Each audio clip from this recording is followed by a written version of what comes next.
నేను Narsipatnam town CI అండి. మా ఎస్పీ గారు అండ్ మా డిఎస్పీ గారు ఉత్తర్వుల మేరకు ఈ మధ్యకాలంలో మనకి నర్సీపట్నం టౌన్లో ఈ మోటార్ వెహికల్స్ ఏవైతే టూ వీలర్స్ బైకులు దొంగతనాలు కొద్దిగా జరుగుతున్నాయి ఎక్కువగా అని చెప్పేసి దాని మీద మేము ప్రత్యేకంగా ఒక దృష్టి సారించడం జరిగింది.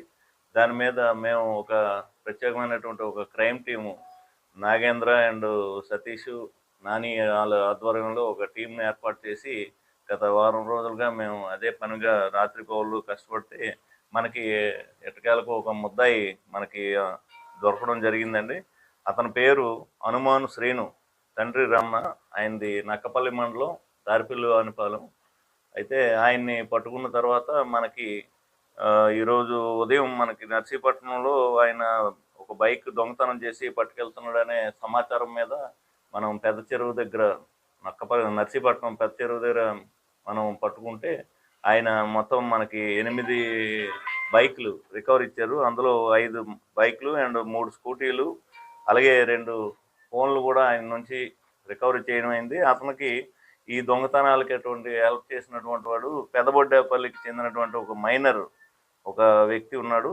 ఆ మైనర్ కూడా అతనికి ఈ దొంగతనాల్లో హెల్ప్ చేయడంతో వీళ్ళు మొత్తంగా 8 వాహనాలని మన నర్సీపట్నం మరియు గొలుగొండ, చింతపల్లి, ఈస్ట్ గోదావరి ఈస్ట్ గోదావరి ఏరియాల్లో దొంగతనాలు చేసినటువంటి తొండంగి మరియు బెక్కవోలు ఈస్ట్ గోదావరి ఈ ఏరియాలో దొంగతనం చేసినటువంటి 8 వాహనాలని మనం స్వాధీనం చేసుకుంటే అయితే హనుమాను శ్రీను అండ్ వాళ్ళిద్దరి మీద మనకి ఇప్పటికి 3 కేసులు ఐడెంటిఫై చేసాం. ఒకటి నక్కపల్లిలో, ఒకటి ఎలమంచిల్లో, అలాగే ఇంకోటి ఈస్ట్ గోదావరిలో కూడా వాళ్ళకి దొంగతనం కేసులు ఉన్నాయి. దాని మీద వాళ్ళిద్దరిని ఈరోజు అరెస్ట్ చేసి కోర్టుకు తరలిస్తున్నాం. ఆ వెహికల్ ఏవైతే ఉన్నాయో అవన్నీ కూడా మనం రికవరీ చేసి ఎవరైతే బాధితులు ఉన్నారో వాళ్ళందరికీ కూడా మనం హ్యాండ్ ఓవర్ చేస్తున్నాం అండి. ఈ దీంట్లో మా ఎస్ఐస్ ఇద్దరు రమేష్ అండ్ ఉమా అండ్ మా క్రైమ్ టీమ్ అంతా కూడా కష్టపడి పనిచేసి రికవరీ చేశారు.